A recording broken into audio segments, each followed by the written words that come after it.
တရားစာပြီးတော့မိဘတွေကအတင်းခိုင်းလို့ဒါသူတို့လောက်ခိုင်းလို့ရတဲ့ကိစ္စတွေရှိပါတယ်နော်ကျုပ်ကြောင့်လည်းကိုယ့်ဟာကိုယ်လည်းမနေကြလို့နေလေးကတရားစာပြီးဝါနာပါတယ်တရားထိုင်ခြင်းပါဠိစာတွေဖတ်လိုက်ရင်အရသာရှိတယ်ဇတ်ထမကိုအရသာရှိတယ်အတန်လေးတွေထွက်နေတယ်ကိုယ်ဝါဒနာကပန်းနေတာနော်မိဘတွေကတော့လောကီဘက်ကပညာရေးကြီးပွားအောင်သူတို့တက်နေတော့သူတို့စေနာသူတို့မေတ္တာနဲ့ထောက်ပံ့ပေးပါတယ်ပြီးမှနောက်ဆုံးကျတော့ငါနဲ့အကဲဆိုတာဒါပဲလို့ပဲဆုံးဖြတ်လိုက်ကျန်တာတွေကတော့ငါအချင်းကြီးကလုပ်ခဲ့ရတာနော်မသိလို့လည်းပဲလုပ်မိတာရှိပါတယ်နော်သူတော့နောက်ဆုံးကျတော့ငါနဲ့အကဲဆုံးအခုငါလုပ်နေတဲ့တော့ကိုနဲ့အကဲဆုံးကိုပြက်ပြက်သားသားရွေးချယ်နေတာဒါကိုသစ္စာရှိတာဒီလိုကိုလုပ်ရရင်ဘလောက်စင်းရဲဘလောက်ပင်ပန်းကျင်တဲ့စင်းရဲနေတဲ့ဂျားတွေကပဲဝန်တာနေဒီတရားအထောက်အလို့ကိုလိုရလို့စင်းရဲလို့ပင်ပန်းလို့စင်ကြစ်သွားလို့ရှိတခါလေးနေတဲ့မကောင်းအစားစားလည်းမစားနိုင်ဘူးနောက်မှပြုစုလို့မရှိလဲအိပ်ပြီးနေရတယ်လဲအိပ်နေလို့လည်းတရားရှိမှာဒါလည်းကျင်တဲ့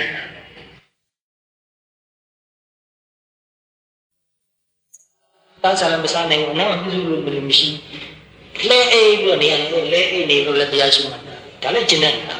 ဒီလိုအချိန်မျိုးမှလည်းပဲတရားကိုဘုရားကမှားထားတယ်ဆုံးမထားတယ်ဒါလည်းမဖြစ်အောင်လုပ်မှာမတော်စတေတော့လည်းမတတ်ဘူး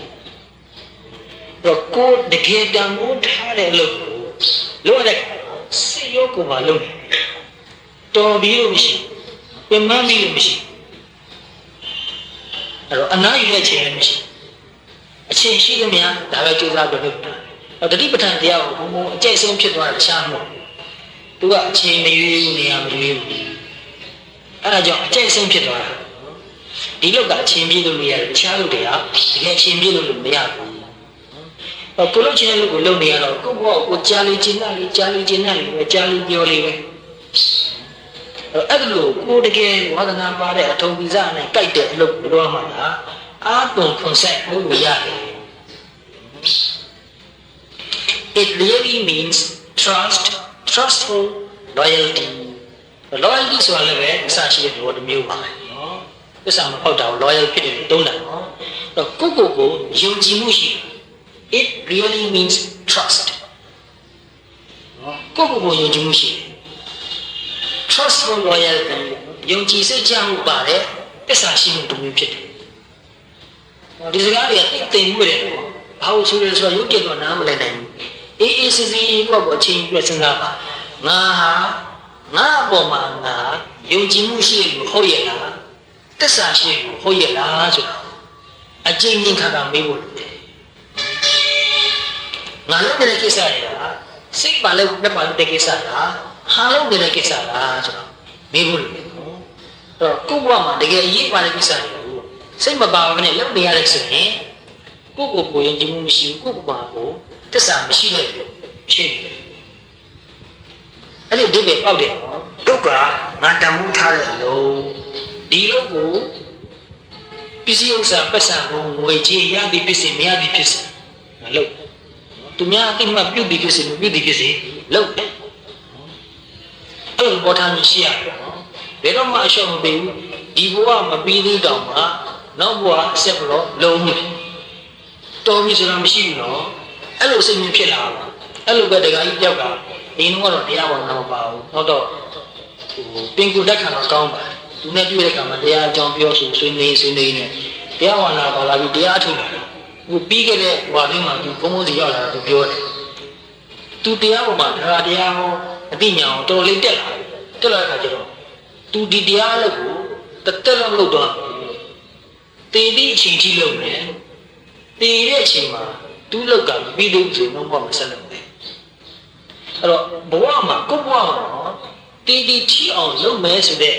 မြင့်မြတ်တဲ့တန်ဖိုးထားတဲ့အလုပ်နော်စိတ်ရောကိုယ်ပါနော်ရင်ထဲကနှလုံးထဲကပါလာတဲ့အလုပ်တစ်ခုရှိနေပြီနော်ဒီလိုကိုတည်အောင်တည်ထီအောင်လည်းလုပ်မယ်နောက်ဘဝထီအောင်လည်းလုပ်မယ်ဆိုရင်အဲ့ဒီလူရဲ့ဥတီချက်ကပြတ်သားသွားပြီနော်အင်မတန်ပြတ်သားလူတော်တော်များမှာပြတ်သားတဲ့ဥတီချက်မရှိပြတ်သားတဲ့ဥတီချက်မရှိလို့လည်းပဲသူတို့ဘက်မှာဘာမှမအောင်မြင်တာပဲနော် အဲ့တော့တရားအထုတ်ဖို့အရေးမှာတရားအထုတ်တဲ့နီးတဲ့ပိုအရေးကြီးတာပါလို့ဆိုတော့အဲ့ဒီပြတ်သားတဲ့ဥဒိချက်ဒီပြတ်သားတဲ့ဥဒိယတရှိရင်နီးရမှာပဲဆရာလည်းတွေ့မှာပဲဒီဘောထားမျိုးဆိုတာရှားနေပါနော်ရှားနေနီးမှန်နီးကောင်းလည်းတွေ့မယ်ဆရာကောင်းလည်းတွေ့မှာပဲမတွေ့ဘဲမနေသူကစိတ်မပါလို့ရှိရင်နီးကောင်းနဲ့တွေ့တော့မှစိတ်မပါတဲ့ဘာနဲ့လုပ်စိတ်မပါတဲ့ဘာနဲ့လုပ်ရင်အကျိုးရမှာဆရာကောင်းနဲ့တွေ့တော့မှသူ့စကားဝေလေးစကားလိုက်နာမှာမဟုတ်ဘူး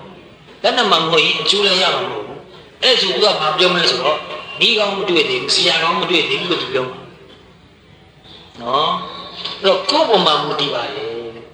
အဲ့ဒါတော့ပြတ်သားတဲ့ရည်ချက်ရှိရင်လောကီဥဒိချက်ပဲဖြစ်ဖြစ်လောကုတ္တရာတရားနဲ့ပတ်သက်တဲ့ဥဒိချက်ပဲဖြစ်ဖြစ်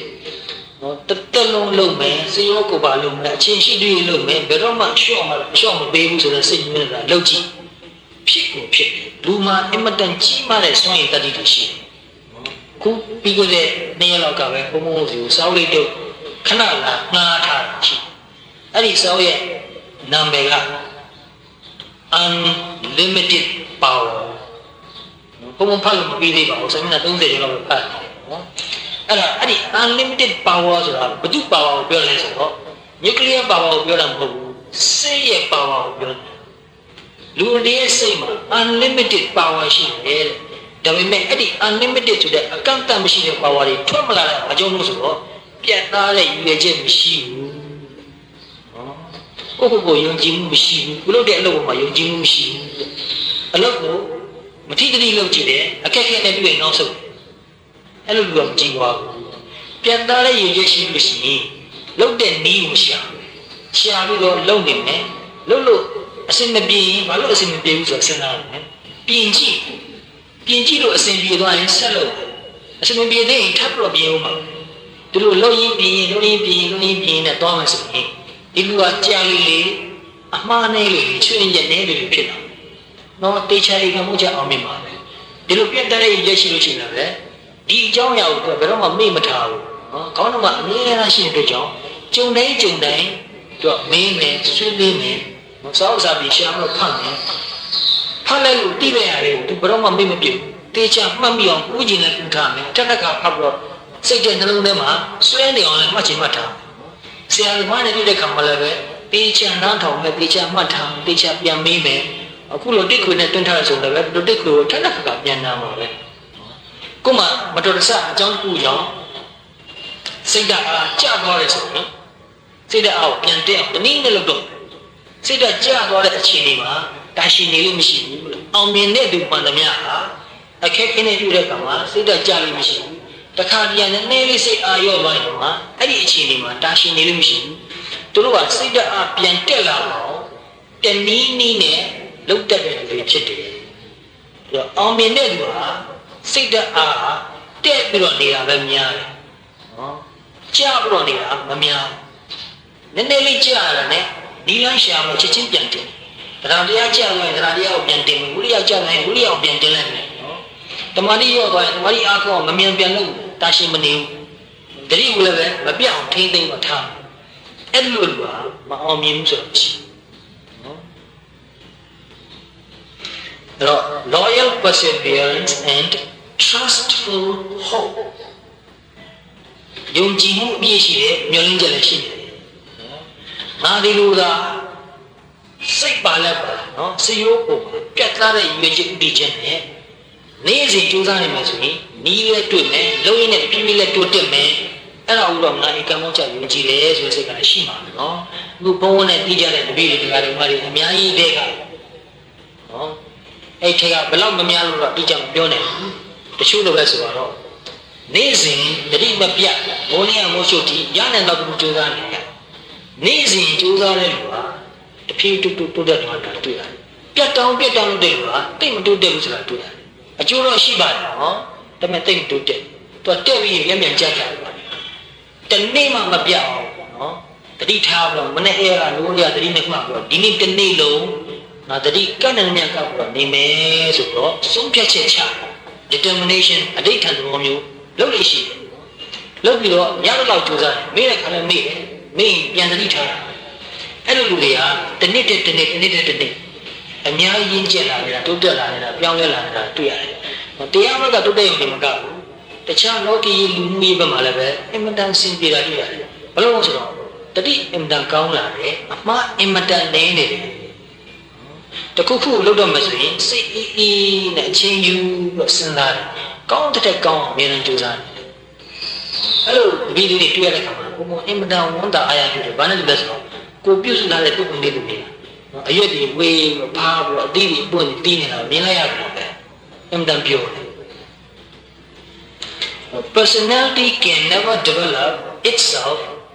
unless the individual chooses his own way consciously. အဲ့ဒါအမှန်ရေးကြည့်နော်ကိုယ်လမ်းကိုသိပြီးတော့ကိုယ်တိုင်ရွေးချယ်မှတ်တာရင်အရေးတွေးဟာကြီးပွားလာတယ်နော်ကိုယ်လမ်းကိုသိပြီးတော့ကိုယ်တိုင်ကိုယ်စိတ်ကြရွေးချယ်သူများကအတင်းခိုင်းလို့မရဘူးကိုကတရားမလို့ရှင်ပဲနဲ့တရားချမ်းပြောကအတင်းစုတင်းကြခိုင်းလို့တရားထုတ်ရဖို့ရတိတ်မလွယ်ဘူးဒါပေမဲ့တချို့ကြတော့လဲထူးဆန်းတာတစ်ခုရှိမလို့ချင်ဘဲနဲ့လုံရင်ကလေတော်ကြကြတော့စိတ်ပါသွားတယ်အဲ့တော့တူတုတက်တာပထမအဆင့်ကြောင့်ဒုတိယအဆင့်ကြောင့်စိတ်ပါလက်ပါဖြစ်သွားပြီးတော့တုတက်သွားတယ်ရှိအဲ့တော့ကိုယ်တိုင်ကကိုယ်လမ်းကိုပြက်ပြက်သားသားရွေးချယ်မှဟာစိတ်ဓာတ်အင်အားကြီးတယ်လို့ပြောနေတယ်နော်ပြတ်သားမှုတကယ်ရှိတယ်လို့ပြောနေတယ်နော်အဲ့တော့တကူကူကိုတကယ်စိတ်ပါလက်ပါပြက်ပြက်သားရွေးချယ်လိုက်တယ်အဲ့လိုရွေးချယ်လိုက်တဲ့ဆုံးဖြတ်ချက်ကြောင့်လို့ပဲအင်တန်ကြီးမားတဲ့အင်အားရမပြတ်သားမှုတော့အာရုံရှိဘာလို့မှလည်းမသိလှုပ်ချင်လို့မလှုပ်ချင်လို့လှုပ်ရင်ကောင်းမလားမသိမလှုပ်ရင်ကောင်းမလားမသိစိတ်နှခွဖြစ်နေတာဟာစိတ်တဲ့အင်အားကိုအများကြီးပြုံးတိမှုဖြစ်စေတယ်နော်ပြတ်သားတဲ့ဥဒိရဲ့ရည်ရဲ့ကိုထားလိုက်ပြီဆိုတာနဲ့ကိုပဲအင်တန်အင်အားတွေထွက်လာတယ်အများကြီးထွက်လာတယ်အဲ့တော့ and with conscious moral decision အဲ့ဒီဟာလည်းအတိတ်ကတော့စနာဝတ်ကောင်းတယ်နော်အဲ့တော့ကိုကတန်ဖိုးထားတာကိုရွေးချယ်လိုက်တယ်အဲ့တော့ကိုပဝန်းကျင်အတန်းဝိုင်းကတိတ်တန်ဖိုးထားဖို့အထင်မကြီးဘူးဆိုတော့အဲ့လိုဆိုရင်ရွေးချယ်ရတဲ့တတိရှိရစဉ်းစားရရတယ်နော်ကိုပဝန်းကျင်တိုင်းမှာအခုဖြစ်နေတာကိုကြည့်မှဆိုရင်ဘာကိုရွေးချယ်ကြလဲဆိုတော့မြန်မြန်နဲ့ပတ်စံများများရဖို့လမ်းကိုရွေးချယ်ကြနော်ကိုကအဲ့ဒီလမ်းကိုမလိုက်ပဲနဲ့စိတ်ဓာတ်နဲ့အသိဉာဏ်အကျင့်သီလတရားဘာဝနာဘက်ကတိုးတက်မှုကြီးပွားမှုကိုပြတ်ပြတ်သားသားရွေးချယ်လိုက်ပြီးဆိုရင်ပဝန်းကျင်ကိုဘယ်လိုထင်မလဲထင်တယ်ရောအမြင့်မြတ်ရှိမှာနော်ညံ့တယ်အားတယ်တုံးတယ်အမြင့်မြတ်ပြောမှာပဲတခြားလူမပြောနဲ့ကိုမိသားစုကအစပြောတော့နော်ကိုမိဘမောင်နှမလင်မယားချင်းချင်းလည်းပြောရင်ပြောမှာတာသမီးတွေကစပြောမယ်နော်အဲ့တော့ဒကမကြီးတယောက်ကအဲ့လိုပဲသူကတရားဝါဒနာပါတယ်သူကနိုင်ငံခြားဘာလို့ဘဝတခုလည်းရထားတဲ့ဆရာမကြီးတယောက်သူ့လူကိုသူစူးစမ်းပြီးလုပ်တယ်အတင်းနဲ့မလင်းနဲ့ချိုးချံချိုးတာပြီးတော့စားတောင်းထိုင်သွားတယ်အချင်းချင်းကလည်းတရားထုတ်တယ်အဲ့တော့သားတွေကတခြားသူ့ရွယ်သူတငယ်ချင်းတွေကိုကြည့်ပြီးတော့ကားကောင်းကောင်းစီးကြတယ်အဲ့တော့မိဘတွေကိုပြောတယ်အဲ့ဒီကားကောင်းကောင်းကိုပေးပါမိဘတွေကငါတို့မတက်နိုင်ဘူးဟဲ့လားနော်အိမ်မှာရှိတဲ့ကားအောင်လေးပဲစီးဖို့ပြောတော့အဖေတို့မေတို့ကညံ့တယ်အားတယ်သူများတွေကဘယ်လိုကြီးပွားနေတာအဲ့လိုပြောလာတော့မိဘခမရနော်စိတ်ဆင်းရဲရှာဘုန်းတော်လာပြောတယ်တာသမီတွေကလူတော်တို့ကတင်သေးနေကြလို့ဗျာသူတို့လူတော်ပြည်တော်ကရှာမပေးနိုင်နော်ဒါပေါ်တဏ္ဍမဟုတ်ဘူးနော်တုံတောင်စိတ်နဲ့မခံနိုင်ဘူးကခံနိုင်မရှိကြဘူးဒါကြောင့်ကိုလမ်းကိုကိုရွေးတဲ့နေရာမှာပဝန်းကျင်ကအမျိုးမျိုးပြောကြဆိုကြလိမ့်မယ်ဝေဖန်ကြလိမ့်မယ်အဲ့ဒါကိုခံနိုင်ရှိမှုအင်တာရေးကြီးကိုလမ်းကိုရွေးတဲ့လူကမှဆုံးရှုံးမှုထိခိုက်မှုနဲ့တန်မှုလည်းပဲဖြစ်ချင်းနဲ့ဖြစ်အမျိုးမျိုးဖြစ်ချင်းဖြစ်နေတာရှိတော့ဘလားဘာပဲဆုံးရှုံးဘလောက်ပဲထိခိုက်ဘလောက်ပဲနေတာကွာငါလမ်းကိုငါရေးထားတယ်ဒါဟာလမ်းကောင်းလမ်းမှန်ပဲဆိုတာလည်းငါသိတယ်မမှားနိုင်ဘူးဒါကြောင့်ဘုသူဘာပြောငါလမ်းမှန်သွားမယ်ဆိုတော့ပြတ်သားတဲ့စိတ်ရှိရအဆုံးရှုံးနေတာခံနိုင်တဲ့စိတ်ရှိရမယ်တော့ you can't have a cake and eat it ဆိုတဲ့စကားကိုကြားဘူးလားမသိကိမှုတစ်ခုကိုတိမ့်လိုက်တိမ့်ထားရင်စားလိုက်စားရင်လည်းဆိုလို့မရဘူးနော်စားရင်စားမစားရင်လည်းတိမ့်ထားဒီနှစ်ခုကတစ်ခုပဲရမှာနော်ထို့တူပဲဘုရားဝဋ္ဌာမှာလည်းရှိတယ်နော်အဉ္ဉံဟိလာဘုပဏိတာအဉ္ဉံနိဗ္ဗာန်ဂာမိနိ လာလာပါရဖို့တလန်အဲ့ဒီဒုက္ခခတ်သိမ်းချုပ်ငင်းမှုရနိဗ္ဗာန်သွားဖို့လမ်းကတခြားတလန်နဲ့တခြားစီနဲ့ဒီနလန်နော်အဲ့တော့မိုးလျော်မိုးချုပ်ပစ္စည်းရှာဖို့ပတ်စံရှာဖို့ပဲအချိန်ကုန်နေတဲ့လူပါတရားထုတ်ဖို့အချိန်ရမှာမဟုတ်တော့ဘူးနော်အဲ့တော့ဒီအသိဉာဏ်နဲ့စိတ်ဓာတ်ကိုအကောင်းဆုံးအမြင့်မားဆုံးဖွံ့ဖြိုးအောင်လုပ်ဖို့ဆိုတာအချိန်တော်တော်ပေးရတယ်နည်းနည်းလောက်နဲ့တော့မရတာအမှန်ပဲနော်တော့အချိန်အများကြီးပေးရတယ်ဝိရိယတွေအများကြီးဆက်ရတယ်ဉာဏ်တွေအများကြီးဆက်ရတယ်တခြားကိစ္စတွေကိုရှော့တန်မများရှော့နိုင်တယ်လို့လည်းရှော့ရတယ်မရှော့လို့မဖြစ်ဘူးနော်အဲ့ဒီဘက်ကအနစ်နာခံနိုင်တဲ့ခံနိုင်ရရရှိတာအဲ့ဒီခံနိုင်ရမရှိဘဲနဲ့တော့ပြတ်သားတဲ့ဆုံးဖြတ်ချက်ချလို့မရဘူးပြတ်သားတဲ့ဆုံးဖြတ်ချက်မှမရှိဘူးဆိုလည်းပဲတကယ်ထိထိရောက်အကျိုးစီးပွားကိုလည်းမရနိုင်ဘူးနည်းနည်းတော့ရမယ်နော်ကိုယ်နဲ့တန်လောက်ပဲရနည်းနည်းလို့နည်းနည်းရA conscious moral decision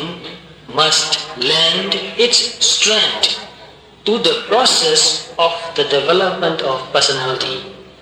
အဲ့ဒီတိမှန်မှန်နဲ့ကိုယ်လမ်းကိုချရွေးတယ်ဒီလမ်းရွေးတဲ့အတွက်ကြောင့်ဘယ်လိုထိခိုက်မယ်နဲ့နာမယ်ဆိုတာကိုလည်းပဲသိပြီးသားဖြစ်ရဘယ်လိုထိခိုက်မယ်ဘယ်လိုနဲ့နာမယ်ဘယ်အရာတွေကိုငါစွန့်မရမယ်ဆိုတာကိုမသိပဲနဲ့ဒါလည်းရမယ်ဟောလည်းရမယ်ဆိုပြီးတော့အထင်နဲ့ခပ်ဖို့ရွေးချယ်တဲ့လူဟာနောက်တစ်ချိန်မှာသူစွန့်ရမယ်ကိစ္စမျိုးကြုံလာတဲ့အခါသူမစွန့်နိုင်ဘူးမစွန့်နိုင်ရင်ဘာဖြစ်မလဲဆိုတော့လမ်းပြောင်းသွားမှာပဲနော်သူမစွန့်နိုင်တဲ့ကိစ္စဘက်ကိုပဲသူသွားမှာပဲဒါကြောင့်ကျိုးကျိုးတင်တင်စိုးစိုးလေးကနည်းနည်းသိထားရင်ကိုကောင်းတယ်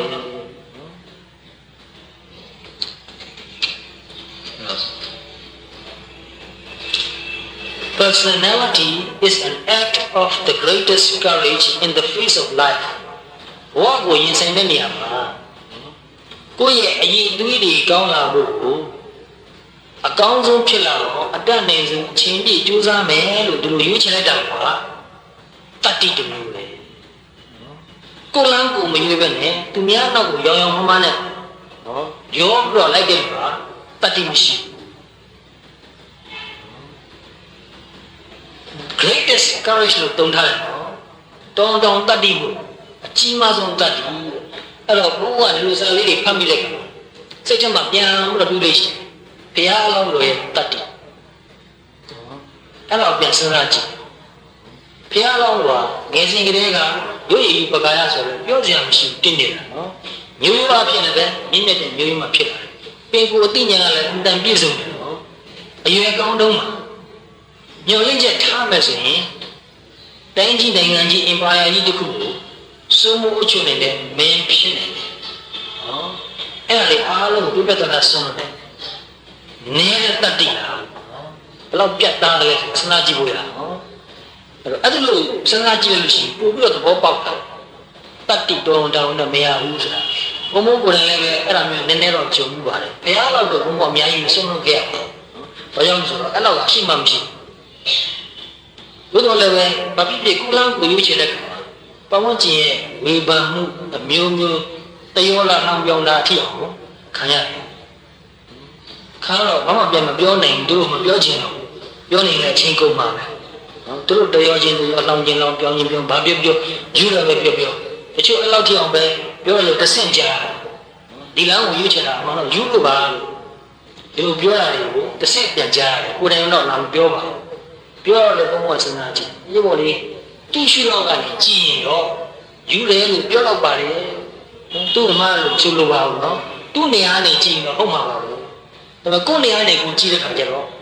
မယူဘူးဆိုတာသိတယ်ဒါပေမဲ့အဲ့လိုအပြောဆိုတွေကိုရှုံချတာပြစ်တင်တာကိုခံနိုင်ရှိဖို့အမြဲတမ်းလိုတယ်တချို့ကလည်းချိန်နာကောင်းတတိပေးနော်ဒီတိုင်းကြာကြာနေတော့မှာလားတော့ကြာဟိုမှာအလုတ်တွေဝင်သွားတကယ်ချင်းတွေကအလုတ်ကရင်နဲ့ရာထူးနဲ့ဖြစ်နောက်ကျတော့လို့ရှိရင်လက်လူမိမှမဟုတ်တော့ဒီလိုလဲစေတနာကောင်းနဲ့ပြောရလို့ရှိတယ်နော်ဒါလည်းပဲခံနိုင်ရှိရတယ်တို့ကတို့တွားတာငါလည်းနော်ပြန်လို့လို့ဆိုတာအဲ့တော့ personality ကိုရဲ့စိတ်ဓာတ်နဲ့အရေးတူကိုအကောင်းဆုံးဖြစ်အောင်လုပ်မယ်ဆိုတော့ဒီတရားလမ်းကိုရွေးချယ်တဲ့လူဟာသူများနဲ့ပြန်ဖို့မလိုတော့ဘူးနော်ဘယ်သူဘာပြောပြောနားထောင်နေဖို့မလို ပြန်ပြီးတော့ရှင်းလို့လည်းမလို့ခြေပေါက်လည်းမလို့တနေ့သူတို့နားလဲခြင်းနဲ့နားလဲမနားမလဲခြင်းနဲ့ဒီစီလို့ထားနိုင်ရနော်အဲ့လိုတတ်ပြီးမျိုးဝေးရ and means unconditional affirmation of all that constitutes the individual တော့ကိုယ်မှရှိရတဲ့ကောင်းတာဆိုတာတွေအမြင်မရှိတယ်နော်ကိုယ့်ရဲ့အရေးကလေးကိုအကောင်းဆုံးဖြစ်အောင်လုပ်ရလို့ပါကိုယ့်ရဲ့ကောင်းတဲ့အချက်တွေအားသာတဲ့အချက်တွေကိုလည်းပဲသိရမှာနော်ကိုယ့်ရဲ့ဆိုးတဲ့ချက်နဲ့အားနည်းတဲ့ချက်ကိုလည်းသိရကိုယ်မှဆိုးနေတာအားနည်းနေတာကိုအတိမမပြုလို့ရှိရပဲသူတို့ကငုံနေပြီးတော့မကြံကြနှောက်ယှက်ပေးတယ်ကိုကဘယ်ချက်မှငါအားနည်းတယ်ဆိုတာသိလို့ရှိရင်ဒါကိုထိန်းထားလို့ရတယ်သူ့ဘာအားနည်းချက်တွေဖြည်းဖြည်းရော့တော့အားကောင်းတဲ့ဘက်ကိုရောက်လာအောင်ပြည့်ပြည့်ထင်းထင်းပြလို့ရတယ်နော်ကောင်းလာနေပါလား The most successful adaptation to the universal condition of human existence with the greatest possible freedom of personal decision တော့စိတ်တဲ့အသိဉာဏ်အရင်ကျက်ဆုံးအမြင့်မားဆုံးဖြစ်အောင်ကြိုးစားနေလို့ပါဘယ်ခေတ်ဘယ်ခါဘယ်နေရာဘယ်တိုင်းပြည်ဘယ်လိုလူမျိုးဘယ်လိုယဉ်ကျေးမှုတွေမှာပဲနေရနေရသူအဲ့ဒါတွေအားလုံးကိုနားလည်တော့အဲ့ဒီအခြေအနေတွေကဖြစ်နေသမျှအကောင်းဆုံးသူလုပ်ပါပဲ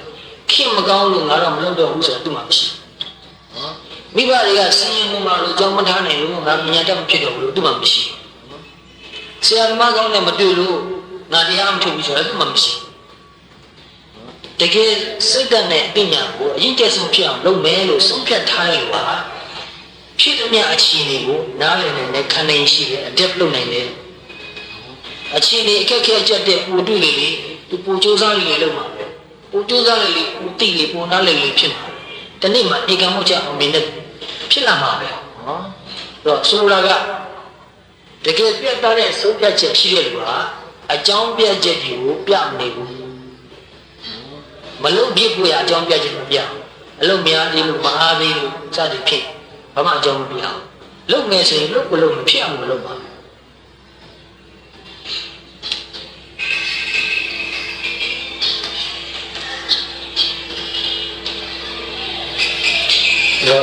The development of personality from its germinal state to full consciousness is at once a charism and a curse. တော့ကိုယ်ကိုရွေးချယ်ပြီးတော့တတိရှိလို့တဲ့တွားနေတဲ့ခံမျိုးနော်အဲ့ဒီလိုတွားနေတဲ့တတိရှိတဲ့လူဟာသူ့မှာဆွဲဆောင်မှုအများကြီးလို့ရှိတယ်နော်လောကလူတဘာဝတတိရှိတဲ့လူယုံကြည်ချက်ပြတ်သားတဲ့လူဒါကောင်းတဲ့နေရာမှာပြောတာနော်အဲ့ဒီလိုပြတ်ပြတ်လုပ်တဲ့လူကိုပို့ပြီးတော့လေးစားတယ်နော်သူ့ဘောလည်းအားကိုးတတ်တယ်ဒီလိုမျိုးကခေါင်းဆောင်လည်းဖြစ်တယ်ကြောင့်တကယ်ခေါင်းဆောင်အဆင့်ကိုရောက်သွားတဲ့ပုဂ္ဂိုလ်အထူးထိပ်ပြောမှကျွန်တော်မျက်စောပြအဖြစ်လို့ဆိုတော့အင်မတန်ပြတ်သားလို့ပဲတော့ပုဂ္ဂိုလ်ကိုယ်တိုင်လည်းပဲတကယ်ပြတ်သားတဲ့ရည်ချင်းနဲ့ကောင်းတဲ့အလုပ်တွေကိုတရားဘာဝနာလို့တကယ်ကြိုးစားသွားကြည့်တစ်ချိန်ကြာလာရင်တော့ကိုယ့်ရဲ့ပြတ်သားတဲ့လူရဲ့ကြောင့်ကိုယ်မှာအသိဉာဏ်တော်စိတ်ဓာတ်ကိုရင်းကျက်မှုမြင့်မြတ်မှုဖြစ်လာတဲ့အခါမှာဟိုဘယ်သူဘယ်ဝါရုပ်မဆိုးလို့နော်ကိုယ်အတိုင်းဝိုင်းတွေကအနည်းဆုံးတချို့ကတော့ကိုယ်ကိုလေးစားအားကိုးလာကိုယ်အသိမှတ်ပြီလာတယ်ကိုယ်စီကအကြံဉာဏ်တွေပါတောင်းလာသူတို့မှအခက်ခဲရှိလာရင်လာတော့တိုင်ပင်တတ်တယ်အဲ့တော့ခေါင်းဆောင်နေရာမျိုးကိုရနိုင်ဟောပြည့်ညံ့တဲ့ပြတ်သားတဲ့လူကခေါင်းဆောင်ဖြစ်တယ်ဒါကြောင့်သူဒီသူဟန်နဲ့နိုင်ငံမျိုးမျိုးလူမျိုးမျိုးမှာခေါင်းဆောင်ဖြစ်လာတဲ့လူတွေတခြားကဲခတ်ကြည့်ဘာဖြစ်လို့သူတို့ခေါင်းဆောင်ဖြစ်တယ်သိပြတ်သားတယ်နော်သူတို့လည်းမလို့ကိုရှော့ပေးလိမ့်မရှိအချို့နေရာတွေမှာတော့လောကီဘက်ကမှားတာလုံးမိတာလည်းရှိတော့ရှိပါတယ်နော်သူတို့ကဘာဖြစ်ဖြစ်ပေါ့သူတို့ခေါင်းဆောင်ဖြစ်လာတယ်ဆိုတာသူတို့မှာပြတ်သားတဲ့စိတ်ဓာတ်ရှိဖြစ်တာနော်အဲ့ဒီပြတ်သားတဲ့စိတ်ဓာတ်ကဆွဲဆောင်မှုအများကြီးရှိတယ်နောက်တစ်နည်းအားဖြင့်လည်း a curse ကိုပုံထားအဲ့ဒါတနည်းအားဖြင့်လည်းပဲကိုယ့်ဘဝမှာအခက်အခဲဒုက္ခရောက်ဖို့ကလည်းအကြောင်းတစ်ခုဖြစ်သွားတယ်ကိုကကိုလန်းကိုယူပဲပြပြတတာကိုကနေလို့ကြောင့်အတိုက်ခိုက်တမ်းများတတ်တယ်နော်တခါတလေအဖို့မရှိတကူတည်းဖြစ်သွားတတ်တယ်ဒါကလည်းပဲခံနိုင်ရှိမှုတန်လို့ Its first result is the conscious and unavoidable separation of the single being from the undifferentiated and unconscious herd. Herd ဆိုတာကအုပ်စုကြီးပြောတာနော်အဲ့တော့လူတော်များများအုပ်စုလိုက်နေလေးရှိ အများကြီးနောက်ကိုပဲလိုက်လို့ရှိဟိုမှာသူ့စိတ်ကူဆိုတာကိုဟာလို့ခေါ်တယ်ပဲဒီလိုများလည်းအဲ့လိုပဲအုပ်စုပဲရှိခိကိုကြည့်ပြီးတော့လူများကိုကြည့်ပြီးတော့အများနောက်ကိုပဲလိုက်သွားတာနော်အဲ့လိုစိတ်ဓာတ်နဲ့အသိဉာဏ်တကယ်ခံမရင်ကြည့်တဲ့လူကအများနောက်ကိုမလိုက်ဘူးနော်သူလမ်းကိုရွေးချယ်တာအများအားကိုလမ်းကိုထွင်ပြီးတော့သွားရဘယ်မှာလမ်းထွင်ပြီးတော့သွားလို့ရှိသူများမလို့ဘူးသေးတာကိုကပထမဦးဆုံးလုပ်မယ်လို့ကဘသူနောက်လိုက်လို့ဖြစ်လုပ်တဲ့လူမှရှိမှမရှိဘူးနော်လူနောက်လိုက်မှလုပ်လို့မဖြစ်ဘူးကိုနောက်ကိုထွင်ရတာနော်တော့အဲ့လိုကိုလမ်းကိုထွင်ရတဲ့အခါမှာသူများနောက်ကိုမလိုက်တဲ့လူကြောင့်မဖြစ်လဲဆိုတော့ separate ဖြစ်သွားတယ်နော်တိကျဖြစ်သွားတယ်ဘယ်လိုလဲအဲ့လိုမျိုးဟာဒီမှာရှိနေတဲ့တရားဓမ္မတွေလည်းပဲအထက်ရောက်ကြုံမှုပါလိမ့်မယ်နော်ဥပမာတစ်ခုဆိုတော့မနေ့ကပဲဘုံတရားကြီးဥမာကြီးတို့တူအိမ်ကြွခဲ့ရတယ်အဲ့ဒီမှာတရားကြီးရဲ့တရားတော့နည်းနည်းတော့ဝါနာပါတယ်ဥမာဝါနာပါလားစဓမ္မကြီးကတော့ဝါနာပါလို့အားထုတ်လာတာနည်းနည်းကြာတရားကြီးကနိုင်ငံညခဏခဏသွားတဲ့အလုပ်လုပ်တယ်သူကဘွန်ပြေရောက်လာ2လ3လလောက်နေပြီးပြန်ထွက်သွားပြီဆိုရင်6လတစ်နှစ်ဒီလိုကြာတတ်ဒီမကြီးကဓမ္မကြီးကသူအချင်းရတယ်မြောက်တရားထုတ်အားထုတ်တော့သူ့စိတ်ကအန်တန်ကြီးလေးအေးချမ်းမှဒီဓမ္မကြီးကတော့ကောင်းတယ်လောကမြတ်အိမ်မှုကိစ္စတွေတတိယနဲ့ပြီးတော့မှားပြီးတော့လုပ်လို့ရှိနော်လုပ်လို့ရှိတော့အခုဒကာကြီးကပြန်လာကစားဖြစ်တော့ဒကာမကြီးကိုသူကြည့်ပြီးတော့အားမရဘူးနော်သူစိတ်ကဟိုအပြောပေါက်ကိုတိတ်ဝမ်းတာမဟုတ်ပါဘူးတခါလေခေါ်ရင်လည်းပဲဟိုမကြားလို့ဖြစ်နေတတ်သူအမှတ်ကလေးနဲ့သူနေတာဟုတ်အဲ့လိုဖြစ်နေတော့ငါခေါ်ရင်လည်းမကြားဘူးပါလားဆိုတော့စိတ်ကသဘောမကျတဲ့စိတ်ကိုဖြစ်လာတယ်နော်စကားပြောရင်လည်းပဲအရင်လိုကိုရောက်တယောက်စကားတွေအများကြီးကရပြီးလို့မပြီးနိုင်တော့အရှိကြီးပြောလို့မရှိပြောရင်လည်းပဲလူရင်းကိုတူတူနဲ့ရှင်းရှင်းလေးပြန်ပြောလိုက်အဲ့လိုဆိုတော့စကားအနည်းလို့ဖြစ်နေတော့ဒကာကြီးကတပည့်တော်ကလည်းတင်းမို့မှာဖော်မရှိဘူးလေအခုအိမ်ပြန်လာတော့အိမ်မှာလည်းတပည့်တော်ဖော်မရှိပြန်တပည့်တော်မိသားစုနဲ့ပြောရှင်းရှင်းနေနေတာအဲ့တော့အခုဓမ္မကြီးကတရားအထုတ်တော့တပည့်တော်ကပြောရှင်းနေဘူးဆိုတာပြောလိုက်တယ်လို့မဖြစ်တော့ဓမ္မကြီးကဟိုတော်တော်အချက်တဲရောက်တယ်နော်သူကလည်းပြန်ရှင်းပြသူတရားလေးမှတ်ပြီးအေးချမ်းနေတာနော်မချစ်လို့မกินလို့မဟုတ်ပါဘူးနားလည်အောင်ပြန်ရှင်းပြအဲ့တော့ဘုံဘုံကြည့်လမ်းတစ်ခုကမတူလို့ဖြစ်နေအဲ့တော့ဘာလို့အောင်လဲဆိုတော့ဒကာကြီးကိုယ်တိုင်တရားထုတ်အဲ့လိုဆိုရင်နှစ်ယောက်ကတွဲလို့ရတယ်ဗျာနော်ဒုမွေလမ်းခွဲလို့ဖြစ်သွားတယ်နော်ဒီလိုဖြစ်လို့ဒုက္ခရောက်ကြတဲ့ချုပ်တွေလည်းလာပြီးတော့ပြောကြတာလေအများကြီးကြားအဲ့လိုပဲမိတ်ဆွေချင်းချင်းလည်းပဲလမ်းခွဲသွားသူတို့ကလောကီပြောပါပဲကိုသွားနေတဲ့သူတွေကိုကအဲ့ဒီလမ်းကိုလိုက်တော့လမ်းခွဲသွားပြီဆိုတော့သူတို့ကရုပ်ရှင်သွားမှဆိုကိုလိုက်လို့ဖြစ်တော့သူတို့ကညကလပ် night club ပြောလို့ဆိုရင်ဘယ်လိုမှလိုက်လို့မဖြစ်တော့အဲ့ဒီလမ်းကိုလမ်းဟုတ်တော့အဲ့ဒီနေရာကိုတော့ဆိုင်တော့နော်အဲ့တော့ကိုလမ်းကိုပြည့်တဲ့ကရွေးချယ်တဲ့အခါမှာအဖော်နေသွားတတ်တယ်ဒါကိုခံနိုင်ရှိဖို့အင်မတန်ရေးကြည့်တောင်းတတ်တယ်မရဘူး